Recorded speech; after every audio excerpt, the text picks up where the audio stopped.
Assalamualaikum warahmatullahi wabarakatuh. Apa kabar sahabat? Mudah-mudahan kita selalu dalam lindungan Allah Subhanahu wa Ta'ala.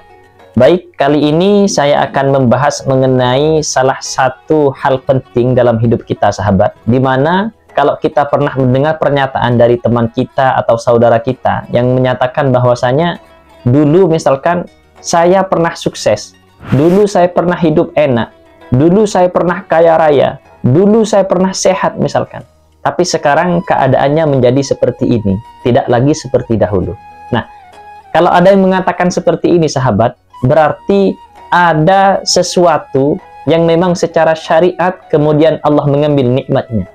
Apakah sesuatu tersebut? Maka sebelumnya seperti biasa, yang belum subscribe silahkan subscribe ke channel ini untuk ikut berpartisipasi mensyiarkan Islam melalui channel Gus El Official ini.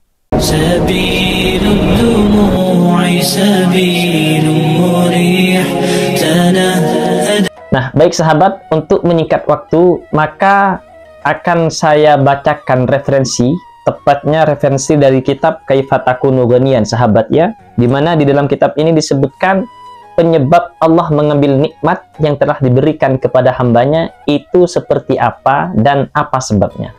Nah, baik, langsung saja saya bacakan di sini sahabat. Wa kana Umar ibnu Abdul Aziz yaqul.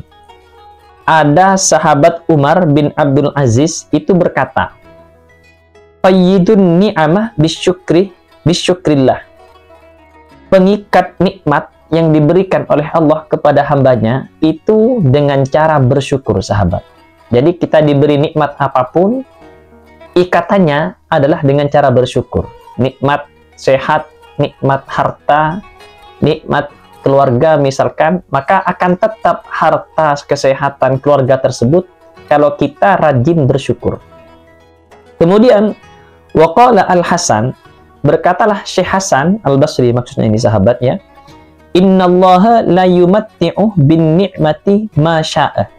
Sesungguhnya Allah itu memberikan kenikmatan, menghiasi kenikmatan pada orang-orang yang dikehendakinya sahabat. Jadi Allah ingin memberikan kenikmatan berupa harta, keluarga sehat misalkan kepada orang yang dikehendaki, siapapun itu. Fa idza lam yashkur qallabaha alaihim adaban. Nah, kemudian ketika seorang yang dikehendaki Allah tadi tidak bersyukur kepada Allah sahabat, maka qallabaha alaihim adaban. Allah akan mengganti bagi mereka itu dengan siksanya sahabat.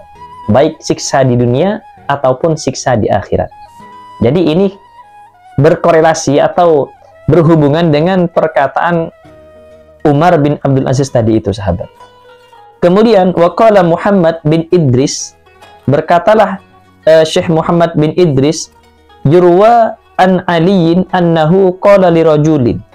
Diceritakan dari sahabat Ali, sesungguhnya Sayyidina Ali ini berkata kepada seorang laki-laki min Hamdan, dari suatu wilayah yang bernama Hamdan. Apa perkataan Sayyidina Ali ini sahabat? Innan ni'mata mausulatun bisyukri. Sesungguhnya nikmat itu bersambung kepada rasa syukur. Wasyukru mu'allakun bil mazid. Dan syukur itu digantungkan tambahannya makrunani fi kornin. Maksudnya di keduanya itu diserupakan dalam satu persamaan sahabat. Jadi nikmat itu berhubungan dengan syukur, dan syukur itu berhubungan dengan tambahan nikmat sahabat. Keduanya adalah keserupaan yang disamakan. Falai yanqati al-mazid, maka tidak akan putus tambahan nikmat tadi minallahi dari Allah hatta yanqati asyukru minal abdi, sehingga hamba tersebut memutus rasa syukurnya kepada Allah. Dalam artian, tidak mungkin Allah mengambil nikmat yang telah diberikannya kepada kita, kepada hambanya siapapun itu, selama kita masih bersyukur sahabat. Kalau kita masih bersyukur, maka tidak ada alasan bagi Allah untuk mengambil nikmat itu. Maka secara kesimpulannya, nikmat itu akan diambil oleh Allah, akan diganti dengan adab kalau orang yang diberi nikmat tersebut telah lupa atau tidak lagi bersyukur kepada Allah. Kira-kira seperti itu sahabat. Nah, bersyukur ini bukan hal yang mudah sahabat. Jadi bersyukur ini adalah salah satu hal yang memang sangat sulit kita lakukan. Karena itu nanti di pembahasan berikutnya kita akan bahas apakah yang betul-betul disebut kita itu bersyukur terhadap nikmat Allah. Apakah hanya cukup dengan lafaz alhamdulillah misalkan. Apakah cukup hanya dengan seperti itu? Maka nanti akan ada pembahasannya. Karena itu saking beratnya kita bersyukur sampai para ulama itu mengajarkan doa agar hati kita itu mau bersyukur kepada Allah, sahabat. Karena itu di sini disebutkan wa kana min du'ai Rasulillah sallallahu alaihi wasallam. Doa ini adalah salah satu dari doa Rasulullah sallallahu alaihi wasallam untuk bisa bersyukur. Gimanakah bunyi doanya? Allahumma a'inni ala dzikrika wa syukrika wa husni ibadatik. Jadi ini doa agar kita senantiasa bisa bersyukur, sahabat. Saya ulangi lagi, Allahumma a'inni ala dzikrika wa syukrika wa husni ibadatik. Artinya, ya Allah, berilah hamba pertolongan untuk mengingatmu, bersyukur kepadamu, dan beribadah dengan baik kepadamu. Ini doa yang harus kita baca, sahabat, yang dianjurkan oleh Rasulullah untuk senantiasa dipanjatkan agar diri kita mau bersyukur. Nah, sekarang ke pembahasan selanjutnya. Seperti apakah kemudian hakikatnya syukur itu? Apakah cukup dengan bacaan alhamdulillah? Maka di sini hakikatus syukri, hakikat dari syukur, antadhara fi qalbika al-farha billah wa bi ni'matihi wa fadlihi 'alaika. Jadi yang dimaksud bersyukur adalah menampakkan di dalam hati kalian terhadap kebahagiaan yang diberikan oleh Allah, sahabat. Baik itu berupa nikmatnya atau keutamaan-keutamaan yang lain yang diberikan kepada kita. Jadi menampakkan hati ini kebahagiaan. Contoh misalkan, sahabat, kita menginginkan sesuatu yang A. Ternyata yang diberikan oleh Allah kepada kita adalah B. Karena menurut Allah yang B inilah yang paling baik bagi kita. Maka kalau kita tidak tahu rumusnya bersyukur, ya, kita akan mengeluh, kok dikasih yang B. Atau contoh yang lebih jelas lagi, sahabat, kita misalkan memohon mobil kepada Allah, anggaplah seperti itu. Ya Allah, berilah hamba mobil misalkan. Ternyata qadarullah Allah memberikan kita sepeda, sahabat. Nah, kalau kita tidak tahu rumusnya bersyukur, maka kita akan mengeluh, kok cuman diberi sepeda motor, wong saya mintanya itu mobil. Padahal seandainya bersyukur, kata Allah, maka Allah tidak akan mungkin mengecewakan, tidak akan mungkin mengurangi dengan apa yang dibintanya, sahabat. Jadi mungkin bisa jadi sekarang diberikan sepeda motor terlebih dahulu karena inilah yang terbaik, yang sangat dibutuhkan. Tapi kalau bersyukur, maka pasti Allah akan menambahnya dengan karunia-karunia, nikmat-nikmat yang lain, sahabat. Kira-kira seperti itu.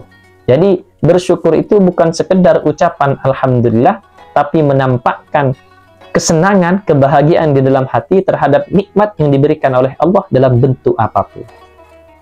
Jadi itu yang pertama. Yang kedua kemudian wala tu'siyahu, dan tidak berbuat maksiat kepada Allah, sahabat.